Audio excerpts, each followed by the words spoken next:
변산반도는 예로부터 물산이 풍부하고 기근과 병난이 없는 십승지지라 하여 축복의 땅으로 불렸습니다. 산과 들, 바다가 맞닿아 있는 변산 마실길은 수려한 자연 자원과 문화유산, 인문 자원이 어우러져 언제나 새롭죠. 해안길이 아름다운 외변산, 천혜의 자연이 빚은 그 신비 속으로 떠나봅니다. 전라북도 부안의 서쪽, 서해를 향해 붉어진 반도가 있습니다. 우리나라 유일의 반도 국립공원, 변산인데요. 산과 바다, 그리고 사람이 어우러져야 제맛인 곳이죠. 바다와 마을을 끊어질 듯 자연스럽게 이어가는 외변산의 아름다운 풍광 속으로 들어가 봅니다.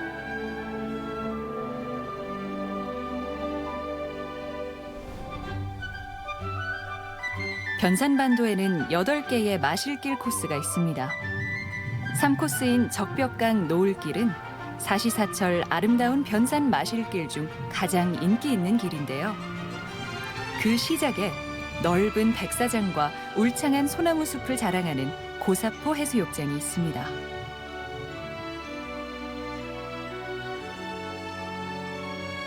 저희는 분명 이렇게 푸른 숲길을 걷고 있는데 예. 바로 옆에 파도 소리가 계속 들리고 아, 예. 바다가 펼쳐져 있어요. 예, 아주 환상적이죠. 네. 네. 이렇게 변산은 예. 뭐 산과 바다를 한 번에 볼 수 있는 곳이라고 볼 수 있는. 그런 공간이죠. 이름 그대로 반도 아닙니까? 변산 반도. 네. 그러다 보니까 삥 둘러서 삼면이 바다예요. 이제 그 내변산, 위변산으로 나뉘어 부르는데 내변산은 저 안쪽 그 산악지대를 내변산이라고 그러고 위변산은 이 바다를 낀 이 해안선을 낀 요 지역을 이제 위변산이라고 그래요. 특히 고사포 이 지역은 이렇게 사구가 잘 보존돼 있고 그다음에 이렇게 방풍림 역할을 하는 이렇게 소나무 숲이 우거져 가지고 아주 싱그럽고 아주 좋죠. 고사포 해수욕장의 아름드리 소나무 숲은 해변을 따라 300m 정도 이어져 있는데요. 찾는 이들에게 천혜의 대자연이 시원한 녹음을 선사해 주는 데다 파도 소리에 더해진 솔바람 소리가 더욱 인상적인 곳이죠. 소나무 숲 너머 해안사구에 사구 식물들이 군락을 지으며 살고 있어 자꾸 들여다보고 싶은 곳이기도 합니다. 요 사구지대에 오면은 몇 가지 그 식물들을 우리가 관찰할 수 있어요. 네. 해당화랄지 순비기나무랄지 존보리 사초 이런 것들이 막 지금 그 싹이 올라오고 있더라고요. 그래서 그 아주 그 해안 식물에 여기가 보고지대예요. 안도현 시인이 바다를 끼고 달리는 길이라고 표현했던 국도 30호선. 그 길목에 새우가 웅크린 모습 같기도 하고 바다에 떠 있는 연꽃 같기도 한 작은 섬이 하나 있습니다. 바로 하섬인데요.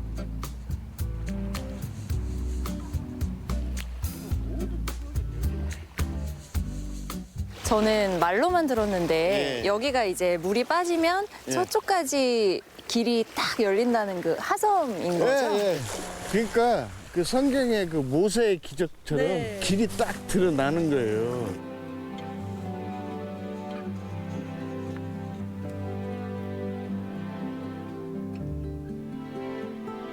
여기는 그 어떤 생태 환경적으로 이제 이런 바위지대가 이제 형성이 돼 있고 네. 좀 가면은 이제 그 모래펄 갯벌 그 다음에 저쪽 중간쯤에는 또 이 모래하고 자갈하고 섞인 혼합 갯벌이 또 형성돼 있어요. 그 한반도에서 볼 수 있는 갯벌 생물은 여기 와서 거의 다 본다 해도 과언은 아닐 거예요. 보름과 금음 무렵 바닷길이 열리면 마을 사람들은 저마다 바구니 하나씩 챙겨 들고 시장을 가듯 갯벌을 찾았습니다. 특히 조개가 많아 뻘반, 조개반이라는 말이 생겨나기도 했죠.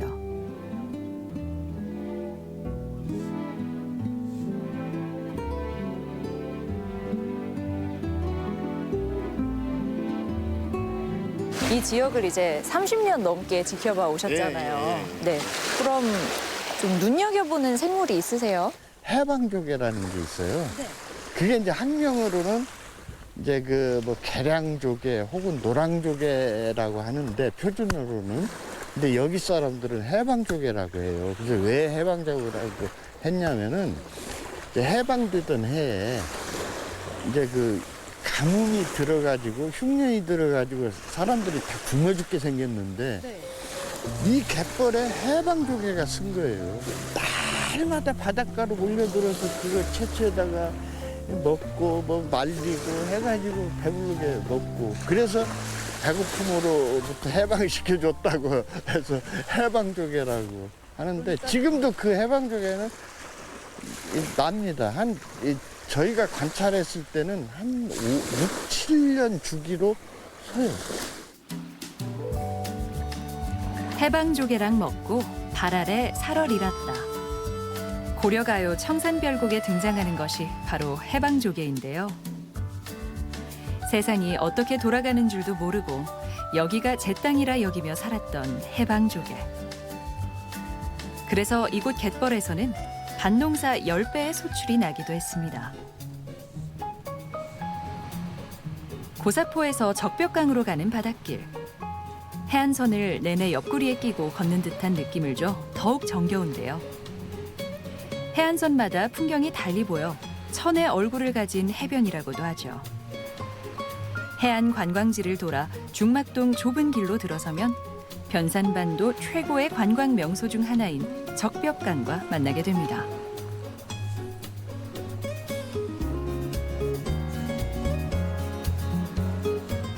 마치 예. 시간이 멈춘 것 같은 느낌이 드네요. 예, 저쪽 채석강 봉화봉 아래까지의 이런 퇴적층을 그 학계에서는 격포리층이라고 그래요. 격포리층.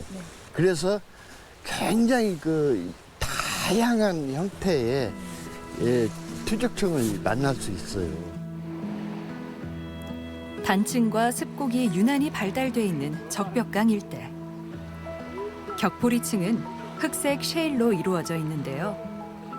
중생대 백악기 당시 거대한 호수였던 곳에 막대한 퇴적물이 쌓여 형성된 지층이라고 볼 수 있죠.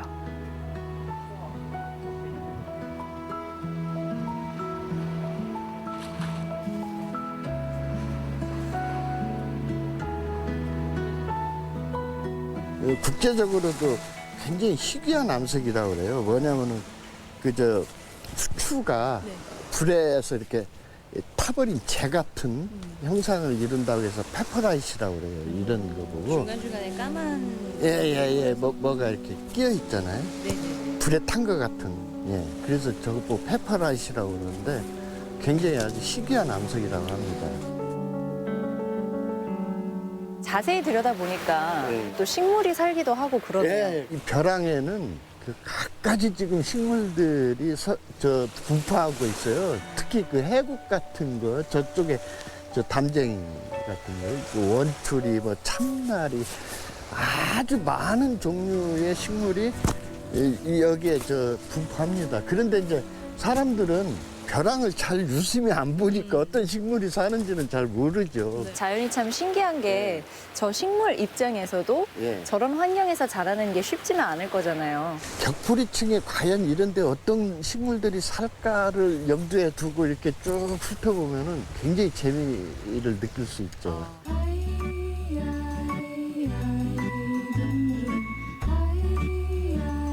대자연의 신비와 비밀을 간직한 적벽강에 최근 또 다른 묘미가 하나 더해졌는데요.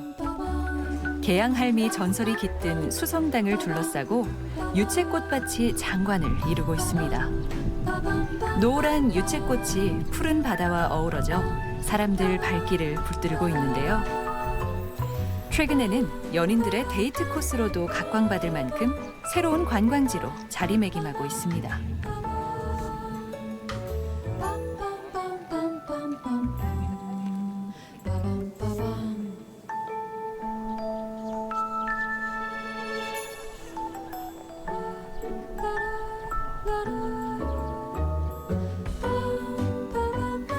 근처에 이렇게 큰 규모의 유채꽃밭도 있네요. 원래 이곳은 그 조선시대 문헌을 보면은 여기에 그 대나무 있죠?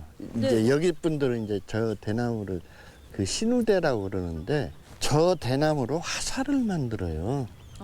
그래서 조선시대에는 이 마을에 저 그 화살대를 관리하는 그 막이 있었어요. 그래서 이 마을 이름이 중막동이에요. 그럼 조선시대 때는 이 마을이 화살의 원산지로서 되게 그렇죠. 중요한 역할을 했겠네요. 서해상으로 돌출된 변산반도의 서쪽 끝 수성당은 적벽강 용두암 절벽 위에 자리하고 있습니다.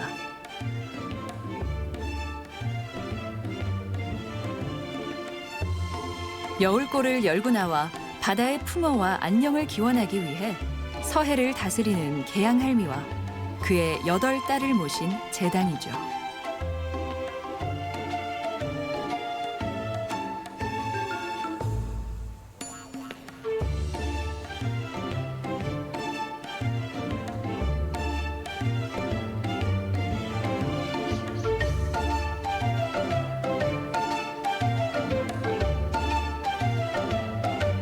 오늘 이 변산 마실길을 걸으면서 예. 계속 바다를 보고 있잖아요. 아, 예. 네, 근데 이 바다를 예전에는 칠산바다라고 불렀죠. 그렇죠. 그러니까 칠산바다는 저쪽 그 전라남도 영광 앞에 그 뭐 일산도, 이산도, 삼산도, 칠산도까지 섬이 7개가 옹기종기 모여 있어요. 이제 거기에서부터 저 고군산도까지 그 해역을 칠산바다라고 그래요. 그럼 칠산바다에서 그 사흘 칠산이라는 말도 나온 거잖아요. 그렇죠. 칠산바다에서 살구꽃이 막 필 무렵이면 그 남쪽에서 겨울을 나던 조기떼가 북상을 해요. 저 연평도까지 올라가는데 그 길목이 칠산바다예요. 그래서 그 무렵이면 이제 전국의 그 조기잡이 배들이 전부 칠산바다로 몰려들었고 3일만 잘 잡아도 1년을 먹고 산다고 해서 3일칠산이란 말이 있었죠. 예. 그럼 이 근처에 살고 있던 사람들은 예. 매년 좀 풍요롭게 해주세요를 항상 빌었을 것 같은데. 그러니까 바로 이 수성당이 계양할머니 그 설화가 전해오는데 그 계양할머니는 그 10개자 바다양자 해가지고 바다를 열었다는 즉 칠산바다를 열었다는 할머니예요. 그래서 이제 그 계양할머니는 아주 키도 크고 실력도 막강하고 해가지고 얼마나 키가 컸으면 그 얼굴 아래로 구름이 깔렸다고 그래요. 코 아래로. 그 바다 위를 걸어 다니면서 뭐 수심도 재고 풍랑도 다스리고 하면서 이 칠산바다의 고기잡이 어선들이나 이 앞을 지나는 그 배들을 보호했다고 그래요.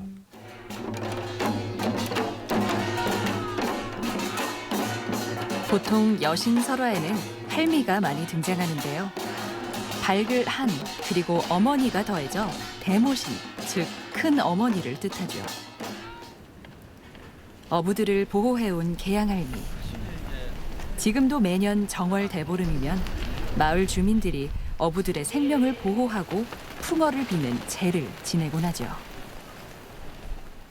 1991년도에 이제 그 전주 국립박물관에서 요 앞에 뒷마당에 유물들을 채집하는데 그게 제사유적이에요.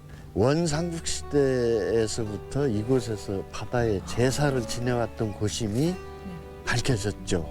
그러니까 이제 그게 무슨 마을이나 개인 단위의 제사가 아니라 국가적 제사라고 그래요. 당제의 역사가 선사시대 이래 무려 1500년 동안 지속돼 온 부안 중막동. 1992년 이곳에서 해양 제사 유물이 대규모로 출토됐는데요. 민속 신앙과 관련된 국내 유일한 해양 제사 유적지로서 2017년 대한민국 사적 제541호로 등록됐습니다. 지금까지 발견된 유일한 백제 해양 제사 유적이라고 꼽을 수 있습니다. 그래서 이 유적을 통해서 당시의 동아시아 3국의 해양 문화와 교류 양상을 이제 확인할 수 있고요. 다른 측면에서 본다면 제사라는 게 결국은 기원하고 바라는 거잖아요. 그래서 당시 사람들이 뭐 먼 길을 떠나는 사람들의 무사 태평 안녕을 빌고 남아있는 사람들, 떠나는 사람들의 그런 마음들이 지금 남아있는 것은 저희가 볼 수 있는 건 톡이지만 그 안에 담겨 있는 것들은 그 사람들의 바램, 뭐 간절함 이런 것들이 이제 담겨 있다고 볼 수 있어서 또 다른 가치가 있다고 볼 수 있겠습니다. 후박나무는 높이 20m, 둘레 6m까지 거대하게 자랄 수 있어 웅장한 수영을 자랑하는데요. 수성당 주변에 자리한 후박나무 숲은 햇빛을 받아 반짝이는 모습이 장관입니다. 키가 4m에 달하는 중막동 후박나무는 현재 10여 그루 남아있는데요. 60여 년 전에는 100그루가 넘는 나무들이 병풍처럼 삥 둘러 있었죠. 후박나무 군락지가 천연기념물로 지정됐잖아요. 사실상 옛날에는 이게 여기가 남방 한계선, 즉 여기서부터 이제 북방 한계선이 시작된다는 경계거든요. 이 경계에 자생적으로 후박나무가 이렇게 군락을 이루고 있어서 방풍림을 통해서 이 마을의 바람을 또 막아주는 역할도 했기 때문에 천연기념물로 이렇게 지정이 됐습니다. 그럼 이 군락지가 있음으로써 바람을 막아주는 역할을 자연스레 하게 된 네. 거네요. 후박나무 아래에다가 당집을 만들고 또 풍어제라든지 항해 안전을 기원하는 그런 기원제도 있습니다. 그래서 또 어떻게 보면은 어촌 마을에서는 또 당산목으로도 이용을 많이 하고 있죠.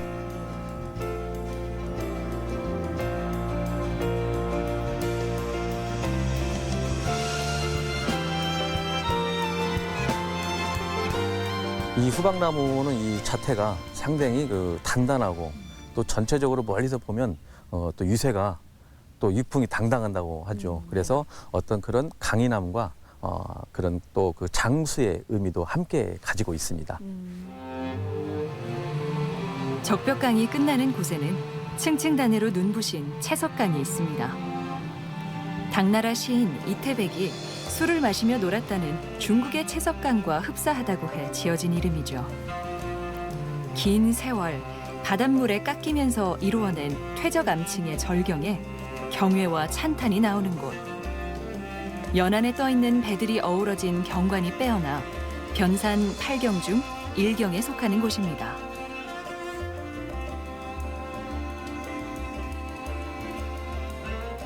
바위를 꽤 많이 가로질러서 이제 채석강에 도착했는데요.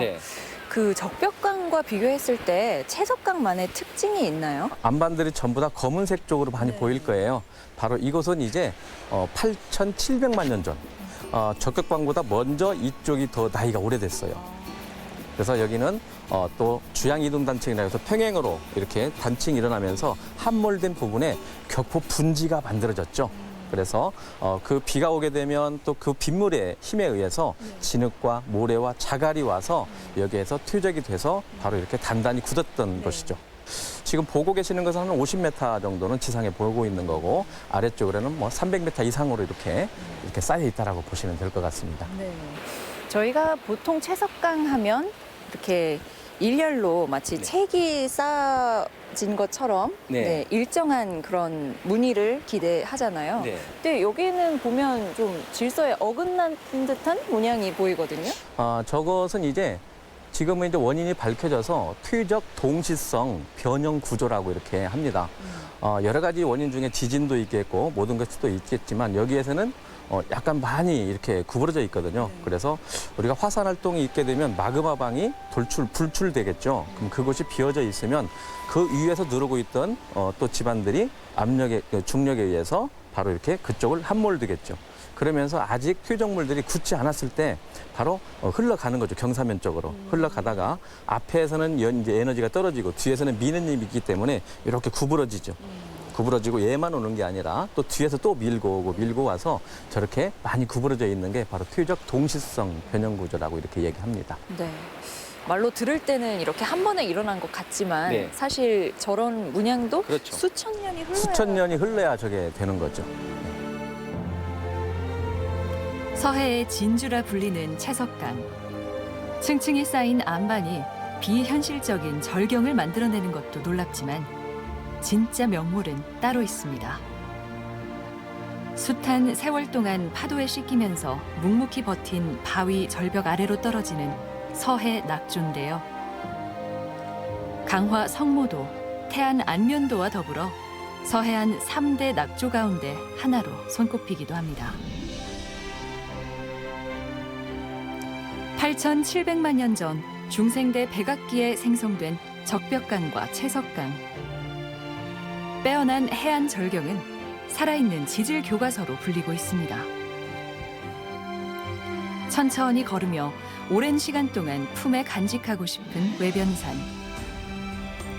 태고의 신비를 자랑하는 그 위대한 유산을 가슴속에 담아봅니다. 중생대 공룡의 발자국 속으로 붉은 노을이 잠겨드는 천혜의 고장, 변산. 몇백 년을 들어도 다 못 들을 파도 소리가 거대 창세 신화와 함께 출렁이는 길. 바다를 감고 돌다 보면 짧지만 한 생을 다 보는 것 같은 착각이 들기도 하는데요. 외변산 노을 속으로 오순도순 마시를 다녀와 보는 건 어떨까요?